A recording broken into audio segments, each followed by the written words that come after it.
kí wa pé a kú dédé àkókò yìí níbi yòówù kẹ̀tì láǹfààní láti máa darapọ̀ mọ́ wa lórí ìkànnì Àrólé Bàbá 1010 TV2 níbi tá a ti mú ròyìn wá lọ́tùnlọ́tùn lórí bí nǹkan ṣe ń lọ lórílẹ̀‐èdè Nàìjíríà lókè òkun káàkiri àgbáláyé. Ojú tẹ́ fi ń wò wá ojú náà ò ní fọ́, etí tẹ́ fi ń gbọ́ wá etí náà kò ní di. Orúkọ oníròyìn yìí náà ni Àyànfẹ́ Elédùmarè. Ṣáájú ká tó máa lọ, ẹ gbọ́ àwọn kókó tí ń bẹ nínú ìròyìn náà báyìí. Àwọn tó jẹ́ àgbààgbà nílẹ̀ kóòtù òjíire ìyún nílẹ̀ Yorùbá ó ní wọ́n ti rawọ́ ẹ̀bẹ̀ tí wọ́n sì ti ń pẹ̀tù sí ẹni tó jẹ́ ajìjàǹgbara ọ̀hún ìyún olóyè ọmọ Adéyẹmọ Sunday Ìgbòho tó já síwájú fún ikọ̀ tó ń pè fún ìdásílẹ̀ Yorùbá Nation wípé kí ó ṣe jẹ́jẹ́ kí wọ́n sì ṣe sùúrù fún ìṣèjọba ààrẹ Bọ́lá Ahmed Tinubu láti mọ ibi tí ìgbésẹ̀ rẹ̀ yóò yọrí sí lórí ọ̀rọ̀ àwọn Fúlàní darandaran. Ó kéré tán ènìyàn méjì ni ó ti jáde láyé báyìí látàrí ìjà èyí tí wọ́n ń jà lórí obìnrin adẹ̀yìntọ̀ lásánlàsàn èyí tí ó mú àwọn méjèèjì pàdánù ẹ̀mí wọn ní ìpínlẹ̀ Delta. Nípínlẹ̀ Delta bákan náà ọwọ́ àwọn ọlọ́pàá ti tẹ àwọn ọ̀daràn mẹ́ta kan èyí tí wọ́n ti jingiri nínú ìwà olè jíjà àti ìlú dídàrú ní ìpínlẹ̀ náà. Ọmọ búkan rèé o èyí tó ṣe bẹ́ẹ̀ gba ẹ̀mí bàbá rẹ̀ látàrí pé ó gbà ní àmà ní ìpàkọ́ látàrí owó èyí tó fẹjú mọ́ ọmọ náà ní ìpínlẹ̀ Ẹdó ló ti ṣẹlẹ̀. Lábala ìròyìn ti ilẹ̀ òkèrè, ààrẹ orílẹ̀-èdè Amẹ́ríkà Joe Biden ó ní wọ́n ti ṣe àyẹ̀wò fún báyìí tí ìròyìn sì fìdí rẹ̀ múlẹ̀ wípé ó ti ní àrùn COVID-19. Ẹ gbọ́ ẹ̀kúnrẹ́rẹ́ àwọn ìròyìn náà báyìí. Àwọn àgbààgbà ilẹ̀ Yorùbá tí wọ́n jẹ́ ilẹ̀ kóòtù òjíire ó ní wọ́n ti dìde tí wọ́n sì ti dìde báyìí láti bá ẹni tó jẹ́ ajìjàǹgbara fún ìdásílẹ̀ Yorùbá Nation ìyún olóyè ọmọ Adéyẹmọ Sunday Ìgbòho ṣá tí wọ́n ti ń pẹ̀tù sí láwọn inú báyìí wípé kí olóyè ọmọ Adéyẹmọ kí ó ṣe sùúrù fún ìjọba ààrẹ Bọ́lá Ahmed Tinubu pẹ̀lú bí ó ṣe kéde wípé láìpẹ́ yìí níṣe ni kí gbogbo àwọn Fúlàní darandaran tán wà ní káàkiri ilẹ̀ Yorùbá kí wọ́n padà sí ilé bàbá wọn pẹ̀lú bó ṣe já sí wípé àwọn Fúlàní yìí náà ti sọra wọn di Ọlọ́run nílẹ̀ Yorùbá. Èyí ló sì wá fà á tí àwọn ẹgbẹ́ kan tí wọ́n pè ní Yorùbá Council Elders YCE tí wọ́n fi wá rawọ́ ẹ̀bẹ̀ sí olóyè ọmọ Adéyẹmọ wípé kí ó ṣe sùúrù kí ó sì ní sùúrù fún ààrẹ Bọ́lá Ahmed Tinubu pẹ̀lú bó ṣe gbé ìgbésẹ̀ kan báyìí nípa Ministry of Livestock èyí tí wọ́n ní káwọ ibi tí yóò bá já lórí ọ̀rọ̀ àwọn Fúlàní darandaran ọ̀hún. Àwọn tí wọ́n jẹ́ ẹgbẹ́ àgbààgbà ilẹ̀ Yorùbá yìí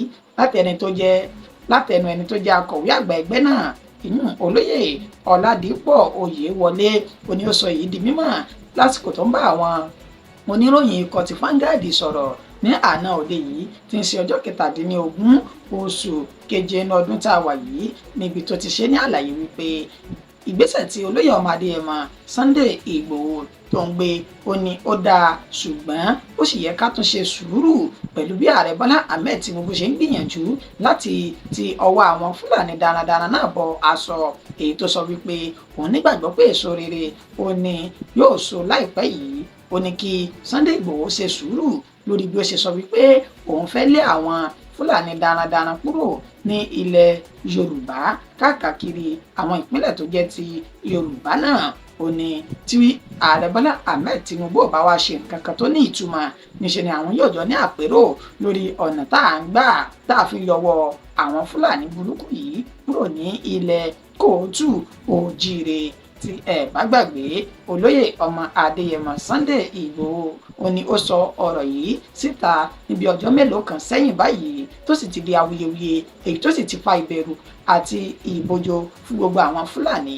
tí wọ́n wà ní ilẹ̀ Yorùbá pàápàá jùlọ àwọn tó wà ní ìpínlẹ̀ Ọ̀yọ́ ní Òkè Ògùn lọ́hùn-ún ó ní ọ̀rọ̀ náà ti ń di wàhálà ní inú ẹ̀mí wọn báyìí. Èyí ló wá fà á tí àwọn àgbààgbà ilẹ̀ kóòtù òjìrè fi wá jígìrì tí wọ́n sì rawọ́ ẹ̀bẹ̀ sí Sunday Igboho wípé kó ṣe sùúrù náà kí àwọn wojú lẹ̀ pẹ̀lú ìgbésẹ̀ tí ààrẹ Bọ́lá Ahmed Tinubu tó máa gbé. Ó ti wá kéré tán báyìí ènìyàn méjì ó ní ó ti jáde láyé látàrí pé wọ́n ń jà nítorí obìnrin atẹ̀yìntọ̀ ní ìpínlẹ̀ Delta. Ó ní ìṣẹ̀lẹ̀ náà ni ó ti wáyé ní agbègbè tí wọ́n pè ní Ògùnmẹ̀ ní ìjọba ìbílẹ̀ Ndokwa ní ìpínlẹ̀ Delta náà pẹ̀lú bí àwọn ọkùnrin méjì kan tí wọ́n jẹ́ ọ̀dọ́langba wọ́n ṣe ẹ̀mí ara wọn lófò látàrí wípé wọ́n ń jà nítorí abo atẹ̀yìntọ̀ lásánlàsàn. Àwọn tí wọ́n pe orúkọ wọn ní Ìgálà àti Pedro ó ní wọ́n ti ṣe bẹ́ẹ̀ fi ẹ̀mí ara wọn ṣòfò báyìí látẹ̀mẹ́ni tó jẹ́ alukoro iléeṣẹ́ ọlọ́pàá ìpínlẹ̀ Delta SP Bright Edavi ó sọ di mímọ̀ wípé ìròyìn náà tẹ àwọn létí tí àwọn sì bi àwọn tí ọ̀rọ̀ náà ṣojú wọn léèrè èyí tí wọ́n ní kàn fi orúkọ bo àwọn láṣìírí tí wọ́n sì bá àwọn oníròyìn sọ̀rọ̀ wípé in tó fa ìdí ìjà òun gan ni pé ẹni tí orúkọ rẹ̀ jẹ́ Pedro yìí ó ní òun àti ọ̀rẹ́bìnrin rẹ̀ ni wọ́n jọ ní gbólóhùn asọ̀ tí ìfàǹfà sì wà láàrin àwọn méjèèjì èyí tó mú kí ọ̀rẹ́ rẹ̀ Ìgálà kí ó bá wọn dá sí láti pẹ̀tù sí áwọ̀ tí ń bẹ láàrin àwọn méjèèjì lákòókò tí ìṣẹ̀lẹ̀ yìí ń lọ lọ́wọ́. Ó ní wọ́n ní Pedro kẹ́fìn wípé Ìgálà ti ní ọ̀rẹ́ ìkọ̀kọ̀ kan pẹ̀lú ìyàwó òun ìyún ọ̀rẹ́bìnrin rẹ̀ wọ́n sì ní ọ̀rọ̀ náà ló tún di ariwo láàrin àwọn méjèèjì ká tó gbé ká tó fọ̀ ní í ṣe ni Pedro ti ṣe bí ọmọ ọkùnrin tó sì ti gún Ìgálà ní ọ̀bẹ yamayama èyí tí ó mú kí ẹ̀mí kó jáde lára rẹ̀. Wọ́n sọ di mímọ̀ wípé lẹ́yìn tí Pedro wu ìwà burúkú yìí ó ní àwọn ọ̀dọ́langba tí wọ́n wà ní agbègbè náà ni àwọn náà bá fárígá ni wọ́n gbọ́n mú tí wọ́n sì fi ìdájọ́ sí ọwọ́ ara wọn. Wọ́n bá kàn lu Pedro yìí tí wọ́n sì lò náà ní àlùbami òkú títí tí ẹ̀mí fi bọ́ lára àwọn méjèèjì. Wàyí o ṣé wọ́n ní ìṣẹ́ kìí pani ayọ̀ òun náà ni ó máa ń pànìyàn àti pé àìláròjinlẹ̀ àìṣe àìlárògùn wọn ló mú kí àwọn méjèèjì yìí ṣe ẹ̀mí ara wọn lófò látàrí abo atẹ̀yìntọ̀ lásán. Ní ìpínlẹ̀ Delta yìí bákan náà ọwọ́ àwọn agbófinró ìpínlẹ̀ náà ti tẹ àwọn ọ̀daràn mẹ́ta kan báyìí èyí tí wọ́n ti jingiri nínú ìwà ọ̀daràn ní ìpínlẹ̀ náà àti àwọn agbègbè tó súnmọ́. Ẹni tó jẹ́ alukoro iléeṣẹ́ ọlọ́pàá ìpínlẹ̀ Delta Bright Edafi ó sọ di mímọ̀ wípé àwọn ti fi páńpẹ́ òfin mú àwọn ọ̀daràn mẹ́ta kan èyí tó já sí wípé wọ́n da ìlú tí wọ́n sì ní àwọn ohun ìjà olóró lóríṣiríṣi ní ìpínlẹ̀ Delta náà. Wọ́n sọ di mímọ̀ wípé ní ọjọ́ 16 inú oṣù tá a wà yìí ọdún tá a wà yìí bákan náà ó ní ọwọ́ tẹ àwọn mẹ́tẹ̀ẹ̀ta èyí tí wọ́n fi orúkọ wọn léde wípé Tega Dieru Nwaba àti Chibuike Anuforo pẹ̀lú Sunday Moses Pam tó já sí wípé àwọn mẹ́tẹ̀ẹ̀ta yìí ó ní wọ́n ń gbé àwọn ohun ìjà olóró káàkiri tí wọ́n sì ń ṣe àwọn ènìyàn léṣe tí wọ́n tún digun jalè káàkiri ìpínlẹ̀ Delta ọ̀hún. Wọ́n sọ di mímọ̀ wípé wọ́n ti jẹ́wọ́ wípé lótìtọ́ àti lódodo ni àwọn mọ̀ nípa ìṣẹ̀lẹ̀ tí wọ́n fi ń kà wọ́n yìí tí wọ́n sì sọ wípé ẹni tí ọwọ́ kọ́kọ́ tẹ̀ nínú àwọn ọ̀daràn yìí ó ní porúkọ rẹ̀ ní Goodluck Sakutu tí ó jẹ́wọ́ àwọn mẹ́ta tó kù tí ọwọ́ sì fi tẹ gbogbo wọn. Wọ́n ti wà ní akolo àwọn ọlọ́pàá báyìí níbi tí wọ́n ti ń ro àròjàre àti wótòwórò tí wọ́n mọ̀ nípa ìṣẹ̀lẹ̀ tí wọ́n fi kàn wọ́n yìí.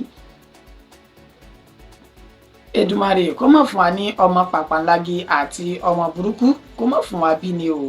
pẹ̀lú bí ọmọ bùkàn bí ó ṣe bẹ́ẹ̀ gbá bàbá rẹ̀ ní ámà ní ìpàkọ́ èyí tí ó sì ṣe bẹ́ẹ̀ gbẹ̀mí bàbá náà nítorí owó èyí tó tó iye tí ó fẹ́ gbà lọ́wọ́